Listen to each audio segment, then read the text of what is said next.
রাজনৈতিক ছাত্র জনতার আন্দোলনের নিহত শহীদ সহ গত দেড় দশকে আমরা আমাদের অনেক ভাই বন্ধু স্বজনদেরকে আমরা হারিয়েছি। আজকের এই ছাত্র জনতার গণ অভ্যুত্থান এটি শুধু দেড় মাসের আন্দোলন সংগ্রামই হয় নাই, এটা গত দেড় দশকের একটা ধারাবাহিক আন্দোলন সংগ্রামের একটা সফল পরিণতি। এই আন্দোলন সংগ্রামে যারা ত্যাগ স্বীকার করেছেন, যারা নিহত হয়েছেন, তাদেরকে আমরা আজকে শ্রদ্ধার সাথে স্মরণ করছি। আমরা সুস্থতা কামনা করছি, মঙ্গল কামনা করছি।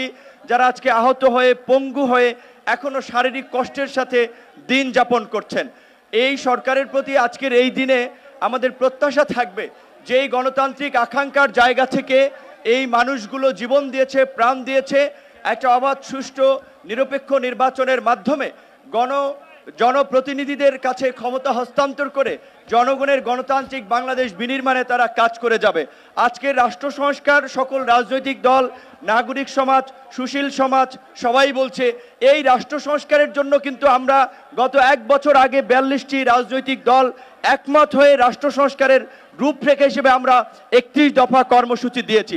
31 দফার পাশাপাশি আরও যদি সময়ের প্রয়োজনে যদি নতুন কোনো দাবি কিংবা দফা ইনক্লুড করার প্রয়োজন হয়, সেটার আলোকে আগামীর বাংলাদেশ সংস্কার করে আমরা জন আকাঙ্ক্ষার বাংলাদেশ বিনির্মাণ করব।